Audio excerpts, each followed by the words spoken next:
Right, we're over at Thorney Weir. It is late November and it is freezing. It's been like a northeasterly wind today, blowing across, raining all day long, and the temperatures are below zero. So this lovely mirror here came as a bit of a surprise just now when it ripped off. The time's cracking on now, so I want to get this one back because I've got another one in the net. As soon as I landed this one, the other rod was off. So both rods on the spots, both ripped off. I'm a little bit gobsmacked really, but nevertheless over the moon. So I'm going to get this back, we'll show you the other one, and then I want to get the rods out because time is cracking on. Important to get them out now before it gets dark.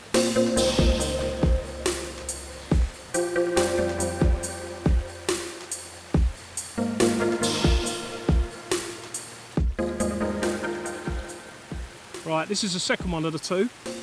Well made up with that. To get two bites, one after another, in these conditions, I'm over the moon. As I said earlier, it is getting dark rapidly as we talk, so I want to get this one back quick, get the rods back on the spots. Hopefully, we might get some more action during the night. What I'll do then tomorrow, we'll catch up, and I'll tell you about the tactics I use to catch both these fish.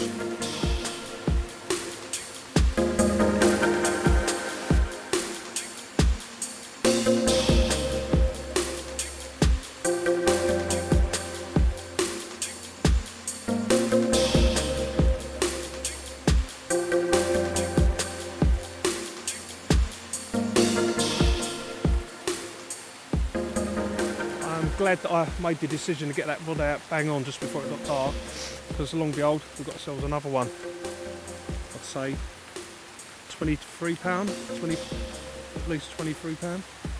But that rod will not be going back out now because it's just too much of an hard area to try and get a rod to. So I'll be up at first light and I'll sort it out in the morning.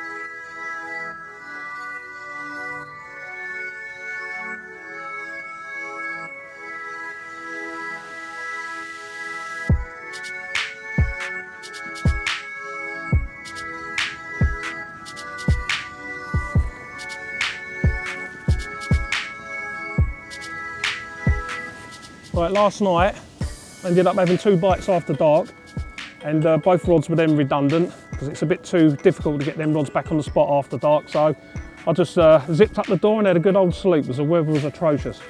So I got up this morning bright and early, about 6 o'clock, tied up two new rigs, got the rods back out this morning, bang on the spots again, and didn't have to wait too long, and I'm away again with this little cracker. Lovely, dark, golden, beautiful little common. What a way to start the day. The sun's out, a bit better than yesterday. All that rain was atrocious yesterday, so I'm going to get this one back and see if we can even get another one.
Right, second take of the morning, and unbelievably my sixth fish, and I just can't believe it. I mean, yesterday the weather was absolutely horrendous, freezing cold, soaking wet, still managed 4 bites, and this morning 2 bites, and I've gone and caught this absolutely amazing CV, Colne Valley, Thorney Weir, 30 plus mirror. What an absolute cracker. Proper old warrior. I'm made up with that.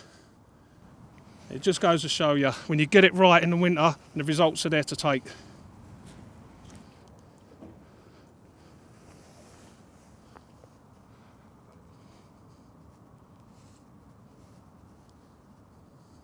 Right, I've had a hectic day, which I'm pleased to say. Last night I finished off the evening with another 2 fish, making 4 fish for the day and the early evening. But once it got dark, those rods weren't going back out. It was just impossible. So I decided to shut the door up and get my head down. First thing this morning, I was up at 6 o'clock, tied up a couple of new rigs, ran into the spot, got the rods out, got myself back round here, put the kettle on, and it weren't long and I was away again. I had a small common of about, I can't remember, about £15 I think. Lovely, lovely, proper Colne Valley common, beautiful. Whilst we were sorting that fish out, the other rod was out the whole time, and then not long after putting that one back, I was away again with an absolute perler. We had a fish just under £33, absolutely made the trip. You know, I couldn't have wished for more. Absolutely buzzing about that one.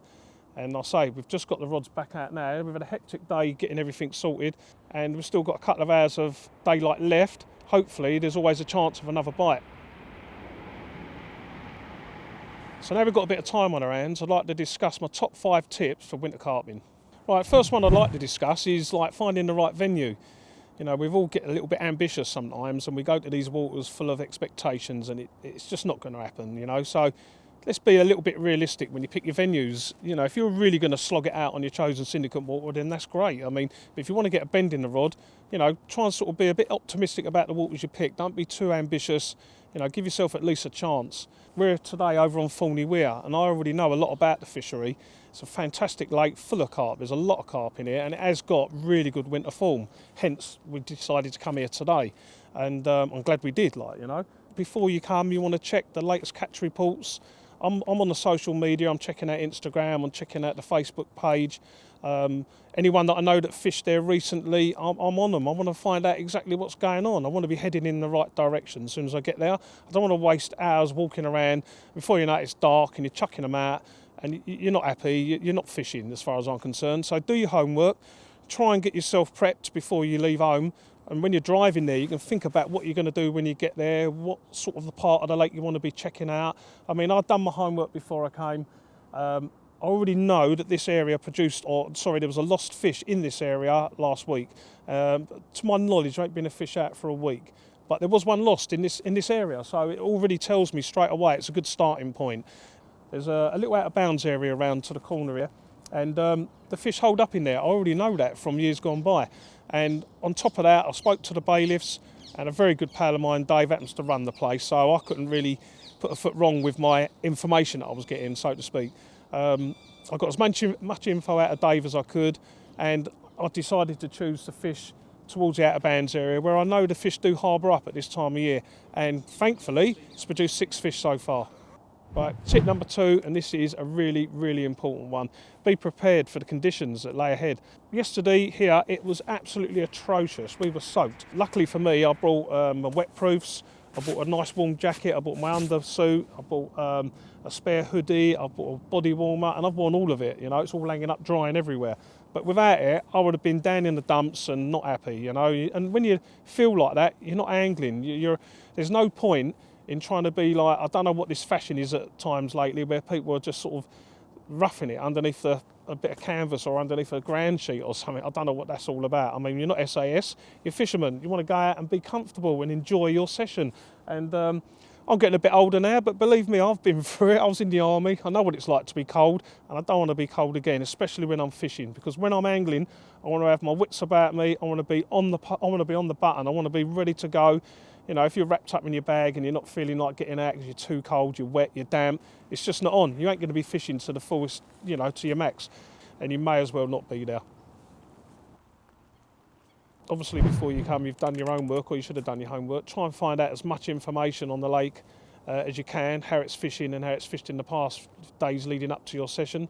One real good thing to do is try and get hold of the local bailiff. They know what's going on and they're going to happily tell you, especially if it's a day venue like where they want customers, they're going to tell you, and that saves you so much work, you know.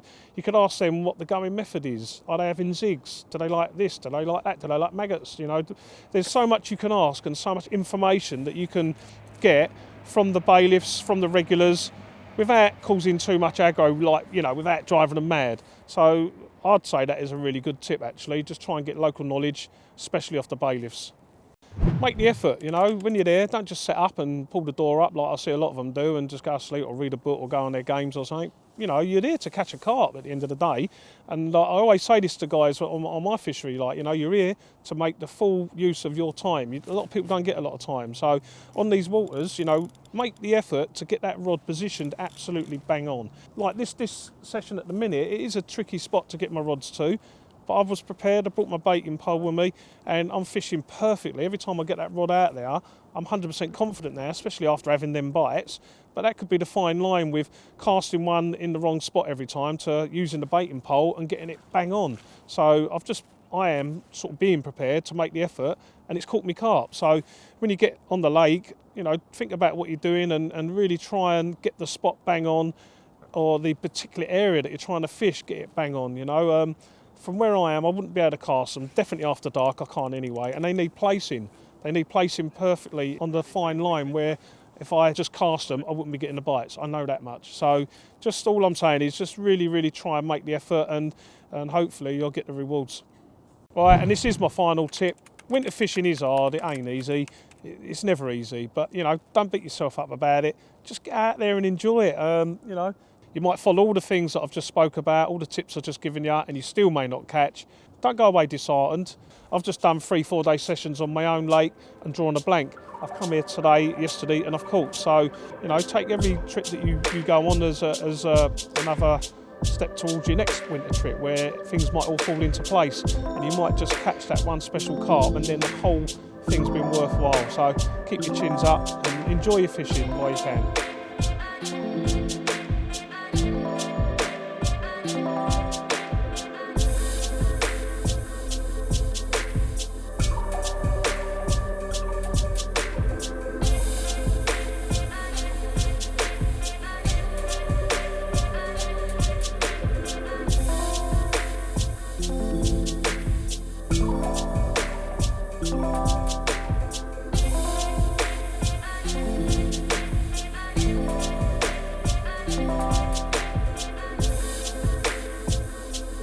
Last night was exceptionally cold. I was awoke to just a single bleep where the wheel of my Stephen Neville had froze solid, and lo and behold, we've got another carp. So they carried on feeding this morning, so absolutely brilliant. Another lovely common, and it is like a block of ice.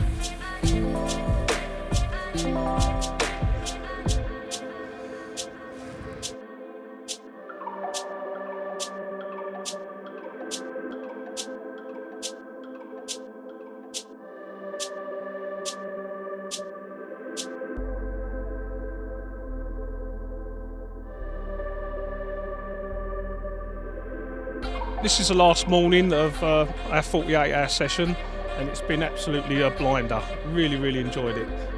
Up to 8 bites so far, 7 fish landed. I couldn't ask for any more. Last night the conditions were really, it was like Arctic conditions out here, believe me. In the bivvy last night, I took my top off like this body warmer and had it folded up beside the bed. And when I put it on this morning, it had ice on it. It was cracking with the ice as I put it on. It was that cold.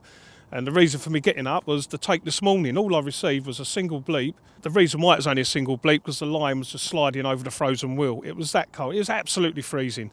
But anyway, managed to land another nice common, which really has rounded the trip off like really well. So absolutely made up with that. I couldn't have asked for a better session. I've still got an hour or so left before I have to leave. So, you know, I'm going to get the rod back out. I may as well. They've been turning up regularly in that area, so I'm quite happy confident that maybe another bite's on the card. So I'm going to get that rod out. Before I do, I'd just like to run through quickly what I've been doing to get the bites. It's not rocket science. It's just simple rigs, really. All I've been doing is using like a coated braid hook link with a lovely sharp hook, which is barbless on this fishery. They're all got to be barbless, and a little bit of cork, and then a little ring on the top. And I've just been tying on a bunch of maggots to it. Also, on the rod I've got set up here, I use one of our pop-ups. These are the smaller ones, just trimmed down to the same size as the cork. The reason I like to use the pop-up as well is the simple fact that if the maggots do get eaten by a nuisance fish, I'm still left with a food source, like a food bait pop-up on the end, and I'm still fishing basically. That's what I've been fishing with, just a simple setup, but that's been doing the goods, that's been doing the bites. This is put out on the scoop with, I've been using a few casters and maybe 2 little handfuls of maggots, and it's worked. It's not too much and not too little, it just seems the right amount. Perfect. The placement of the rig is a bit tricky, so I'll go through what I've been doing. I've actually had to go round along parallel with the area where I want to cast to, from the opposite bank there in the corner, and then I'm feeding the pole out, keeping it above the water, hooked up on a branch, and then I'll come back round this side. I'm casting just a bare lead over there, getting it over the pole, and then retrieving the pole, so then I'm on the other bank with the rig in my hand, with the lead in my hand. And then all it is just fix the rig to it, take up a little bit of slack. All of that is placed in the scoop on the baiting pole, and then just ever so gently lowered into the water with the maggots and casters in it, and then we just push it up the side of the rope where I want to go, and just a gentle tip to the right, and you're on the spot. Perfect. It's the only way really that I can see you can do it accurately every single time. Otherwise you're going to be getting in loads of mess and loads of recasts and getting caught up on the rope and so on. So it's just the way that I've been doing it on this trip, and it's worked a treat.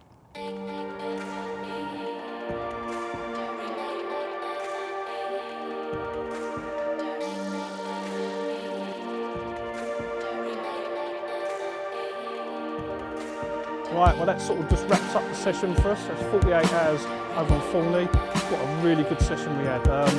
So I turned up on the first day and it was absolutely freezing, north-easterly winds, rain driving in our faces. We were soaked to death and managed to catch 4 fish the first day. So, you know, I couldn't wish for much more. And then finishing off with 7 fish in the end, banking that nice mirror just under 33. I couldn't wish for a lot more really. It just goes to show, getting the right swim choice, the right tactics, the right bait application, you know, it could prove a winner this time of year. So I hope what we've covered during this 48 hours has inspired you to get yourselves out there, and I hope you get out and be successful. Stay warm and catch a few this winter.